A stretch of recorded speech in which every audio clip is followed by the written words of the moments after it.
kind of a long story. I think most people that consider the State Department have some overseas experience beforehand. They know that they enjoy studying foreign languages or foreign cultures or travel.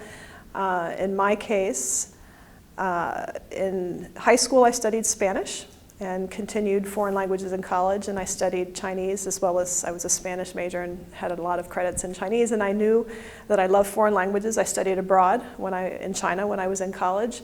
And so with those experiences, I knew that I had sort of a bug for wanting to travel, and ended up working overseas after college as a Peace Corps volunteer. And that was my first time working overseas, speaking a foreign language, and loved it.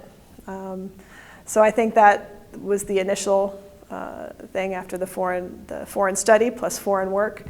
And then when I was in law school, the exposure to foreign cultures through the Urban Morgan Institute and my human rights internships.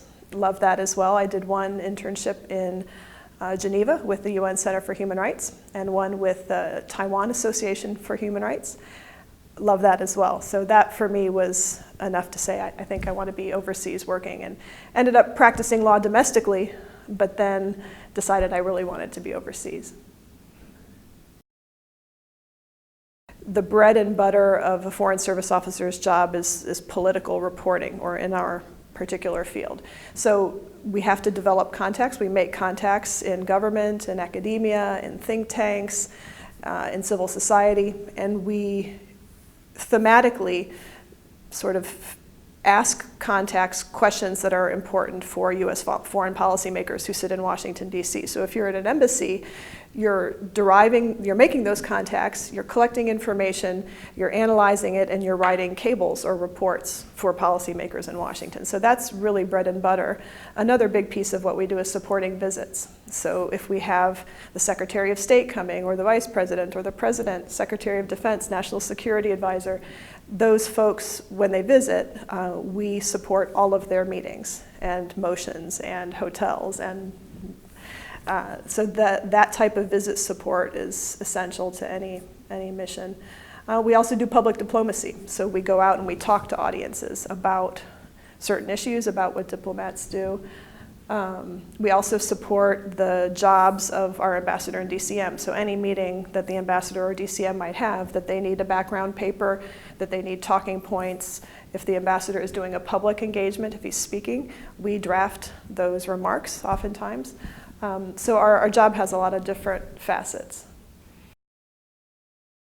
I didn't pass the Foreign Service exam the first time. It's a very rigorous selection process. So I had taken the Foreign Service exam prior to law school and not passed, twice actually. So I didn't pass the first time, and I passed the second time. And I knew after Peace Corps that I wanted to do some sort of public interest law or human rights law. And so in the course of law school, I think my thinking evolved. I was very much set on doing public interest law and human rights after law school. For me, the service component of what I did after college, the Peace Corps experience was very formative for me.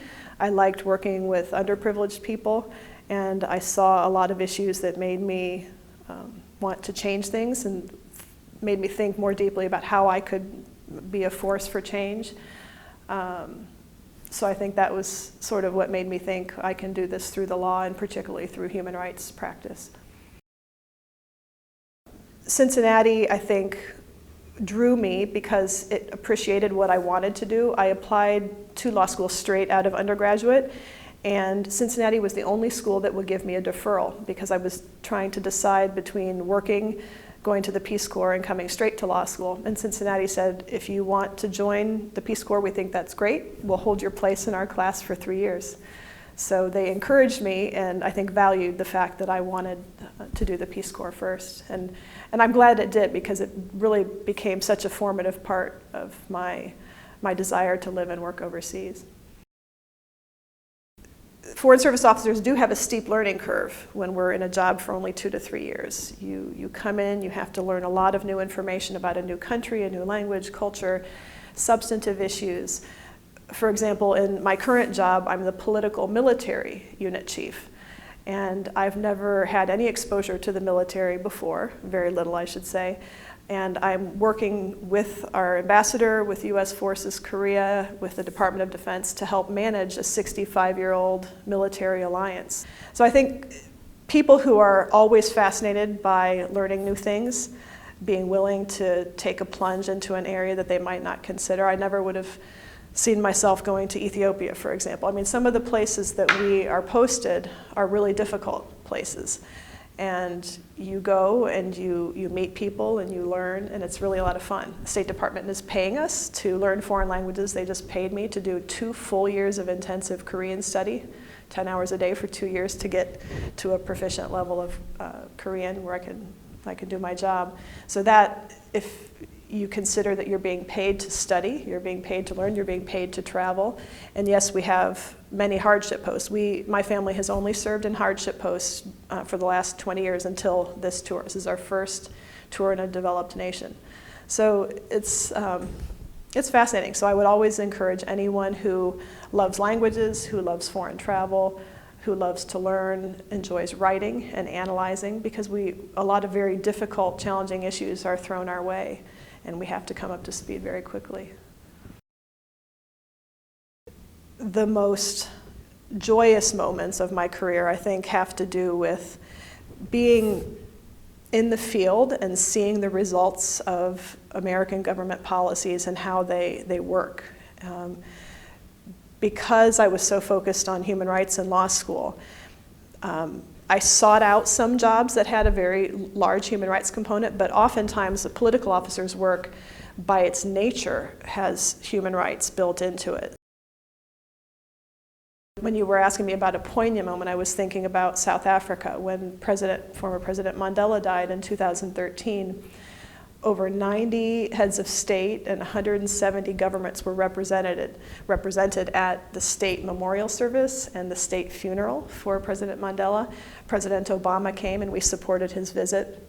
But sort of a momentous celebration like that, where you have a very well-respected world figure who has fought for the rights of his people, been imprisoned for it for decades, and then come out to help a country like South Africa fight its way out of a dark apartheid history.